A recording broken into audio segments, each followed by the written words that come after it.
All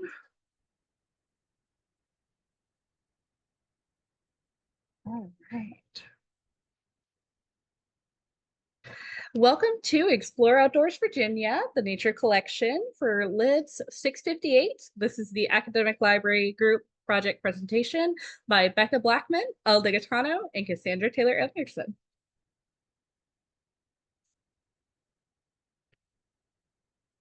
Alrighty, so we will be hosting our collection inside an academic library attached to a Virginia college, and our target audience is going to be our students, faculty, staff, and community patrons who want to learn more about the great outdoors. So to the right here on your screen, you will see two figures, figures 2.1 and 2.2. These are from the 2017 Virginia's Outdoors Demand Survey, a survey conducted once every 5 years to kind of get a hold on why people go outside, what they want to do outside.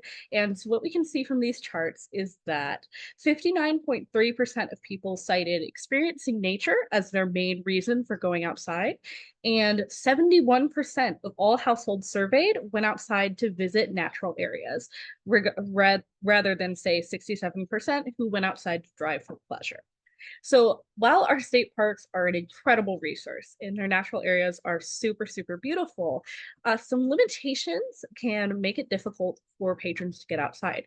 Those limitations include things like lack of public transportation, lack of free time due to busy schedules, and physical disabilities or impairments that will make it difficult for patrons to actually enjoy the outdoors.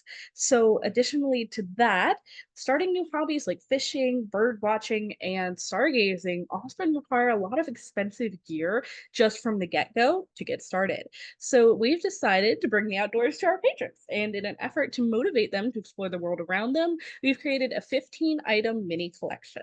Now, our collection contains a diverse mix of materials designed to fit all needs of patrons of all experience levels and time commitments, as we are keenly aware of how difficult that can be trying to make time for discovery. And now we're asking for a budget of $1,500 to create nature-based mini collection. The materials we'll include are on the following slides, and we added a little bit of wiggle room to cover shipping costs and material storage, as well as replacement materials when our materials fail. So we have 4 types of materials here. We're going with print resources, digital resources, kits, and community resources. Hello, everyone. Our print resources. They provide a tactile way for patrons to learn new information. We wanted to consider the fact that we are on an academic campus, and therefore courses are related to that. The collection is somewhat across disciplines is what I'm trying to say. And so we wanted to make sure that we thought about what happens in a science course, what happens in an English course, what happens in a foreign studies type of course. And we also wanted to consider the person who is starting out learning about nature, as well as the person who may be more seasoned about nature. And so we looked at resources that cross all kinds of genres as well. And we thought about what happens when you go out in the forest and consider the idea of forest bathing. What a wonderful healing term that is. It's just like, let's wash ourselves in nature. And so we wanted to bring that energy to our print resources.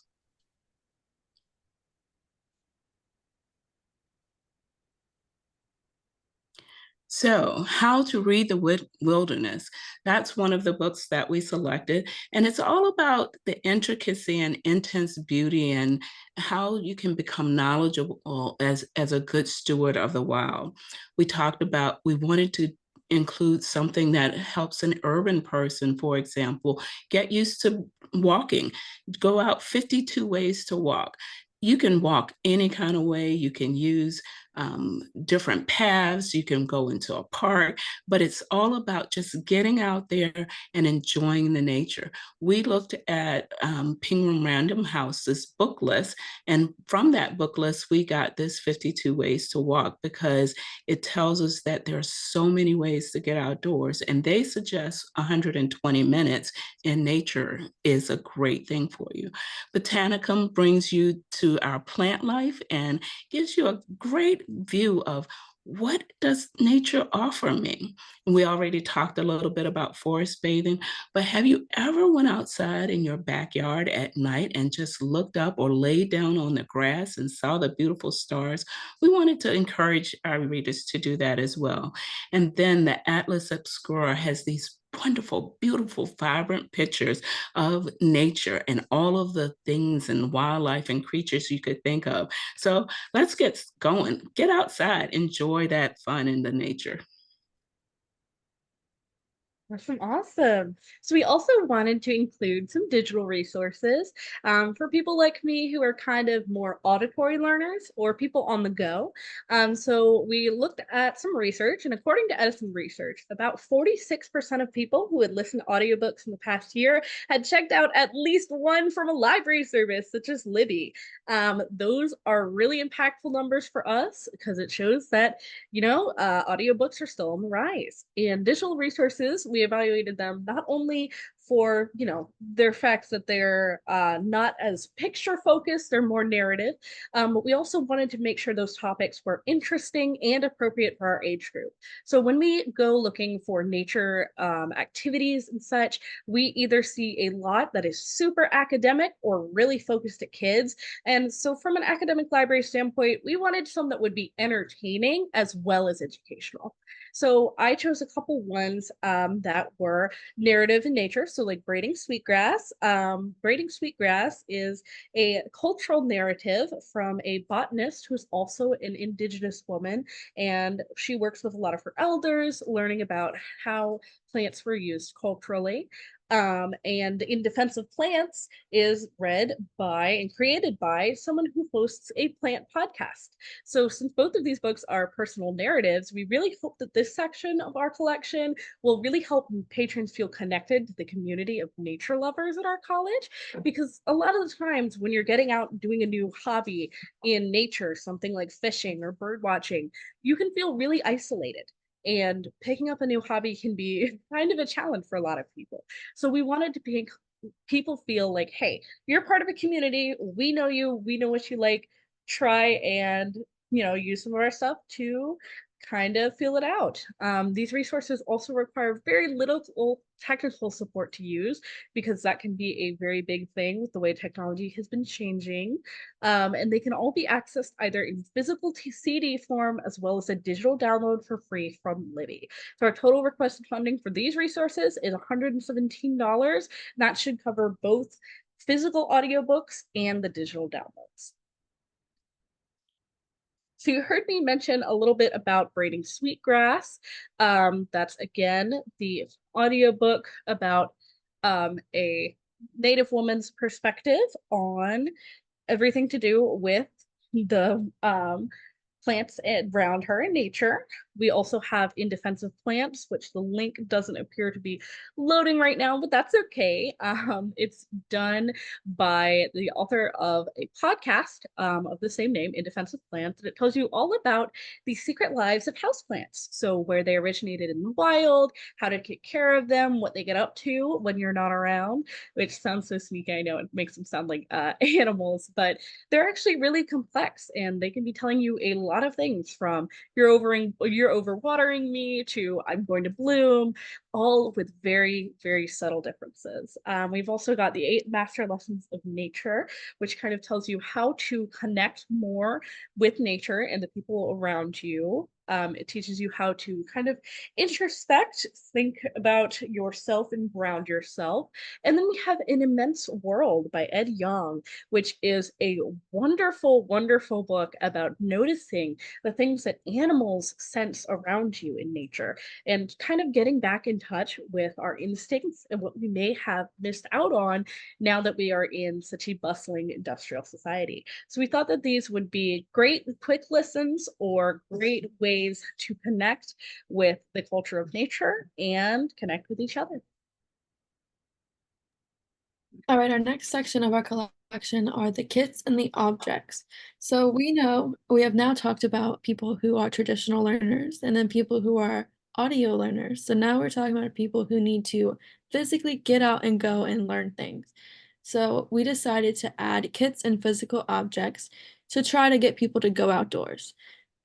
We have utilized many different selection guides online, including the New York Times buyer guides, to help us figure out which items we actually wanted to include. So the price of this is a little bit more expensive because physical items for the outdoors are very expensive.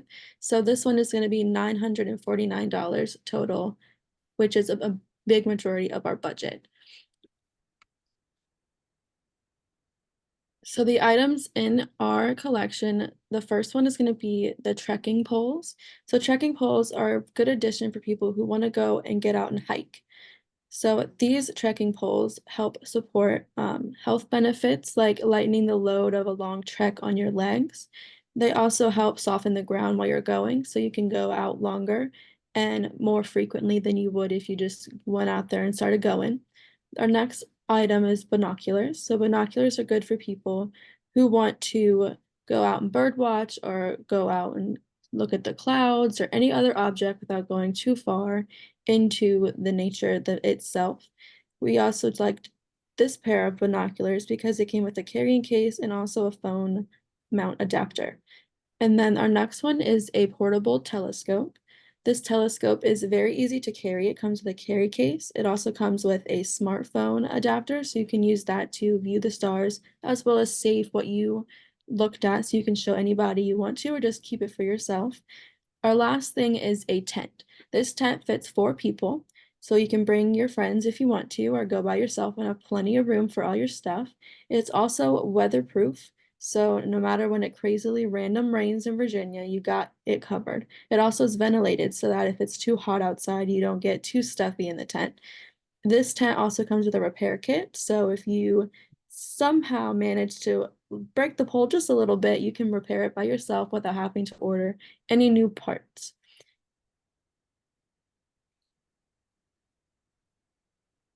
Our last piece of our kit and object section is the Library of Virginia State Nature Kit Backpack.